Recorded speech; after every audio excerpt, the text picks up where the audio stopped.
If you're struggling with depression, there are certain foods you want to either cut down on or completely remove from your diet because they only would make you feel much worse.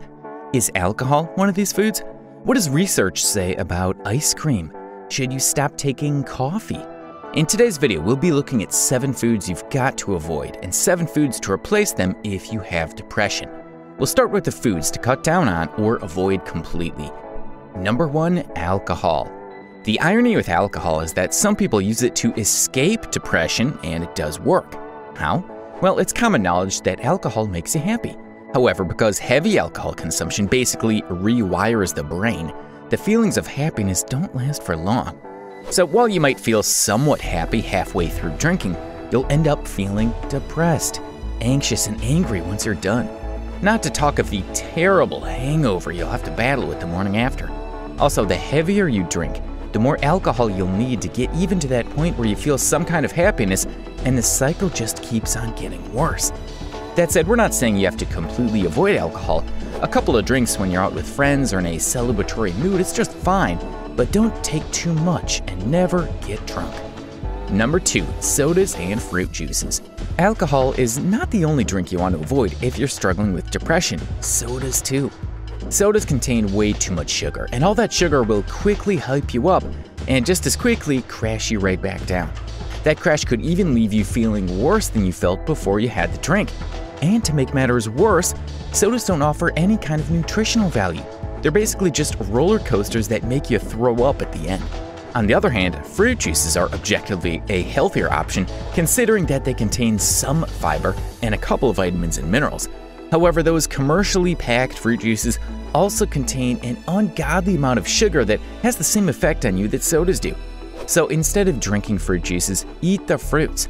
You'll be getting all the nutrients without the unnecessary sugar and processing. Number 3, processed foods. Unless you already eat healthy, you find that most of your diet consists largely of processed foods. From fast foods to processed meats to fried foods and pastries, American meals are more processed than not. However, these processed foods throw the body out of whack, and that negatively affects your mental health. Number 4, sugary snacks. Sorry to break the news, guys, but ice cream is not a comfort food. In fact, consumption of ice cream has been linked with an increase in depression. There are 2 problems with ice cream and other sugary snacks. 1, they contain an insane amount of refined sugars, and 2, some of them contain refined carbs. If you're eating snacks that contain both of these, you're setting yourself up for a terrible crash both physically and mentally. And even if the snacks you eat contain just one of them, it still isn't a good idea to consume them in large amounts. So, snacks like ice cream, donuts, and croissants shouldn't be consumed in large quantities and/or regularly because all that sugar is just not good for your mental health. In fact, it is possible that consistently consuming sugary snacks could cause some mental health problems even if you didn't have one already. Number 5, caffeine. Caffeine is an interesting thing because it's been known to both help and worsen the symptoms of anxiety and depression. The trick is in the quantity consumed and how familiar one is with caffeine. If you're used to taking caffeine and you take it in moderate quantities, it could actually help boost your mood. However, consuming it in large quantities could make you feel jittery and also mess up your sleep. That's bad for your mental health. On the other hand, caffeine withdrawal can also mess up your mood. So instead of completely eliminating caffeine from your diet, progressively reduce the amount you take. If you usually took a large cup, try a medium cup for a few weeks and then a small cup. Number 6, foods containing hydrogenated oil. Hydrogenated oil, also known as trans fat, is linked to depression and is usually found in processed foods and fried foods like pizza dough, pastries, and fries. Fat is good, but instead of getting it from such an unhealthy source, swing for healthier options that you'll find in whole foods like fish, avocado, and nuts. Also, when you're buying packed goods, check the ingredients list to make sure it doesn't contain hydrogenated oil. Number 7, foods you're sensitive to. If you have any food sensitivities, it's best to completely avoid those foods because they could be contributing to your feelings of depression. The thing about food sensitivities is that eating those foods could make you feel sluggish and not your best, which doesn't help at all. To find out if you have any food sensitivities, you might have to consult with your doctor or dietitian. Now that you know what 7 foods to remove from your diet, here are 7 foods to replace them with. Number 1, whole foods. While processed foods might seem like the easier option, they're certainly not the healthier option, both for our bodies and for our minds. Most processed foods contain a lot of preservatives to prolong their shelf life, but they don't contain all the nutrients that they did in their original state. Hashtag capitalism, am I right? So instead of swinging for processed foods, consider eating whole foods and possibly doing your own cooking. Number 2, poultry. All animals are equal, but some are more equal than others. And in this case, poultry is a much healthier dietary option than beef.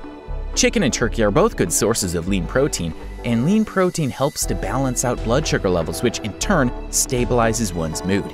Chickens and turkey breast are also rich in tryptophan, which helps in the production of serotonin, which is the sleep hormone.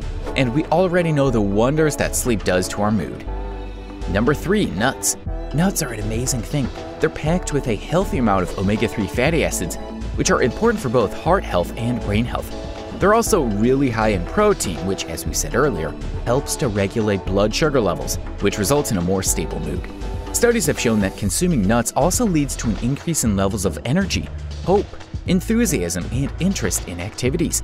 Furthermore, nuts have been found to contain a decent amount of selenium, which could help to reduce anxiety and also improve one's mood. That said, of all the kinds of nuts available, walnuts are the best. And the fun thing is, they're easy to incorporate into a diet because you can easily just snack on them in between meals. Number 4, vegetables. People with depression have been found to consume less folate than people with depression. Now, folate helps protect the nervous system, which also includes the brain. So it's not difficult to see how not consuming folate can have a negative influence on one's mood and mental health in general. Where then can you find folate? You guessed it, vegetables, especially the leafy green ones. What this means is that our parents had the right idea when they made us eat veggies. There's more to veggies than that though. They're also really high in omega-3 fatty acid and fiber, which both help to regulate a person's mood. Number 5, beans. Arguably the best plant source of protein and fiber, beans are a good idea for the regulation of blood sugar levels and the balancing of one's mood.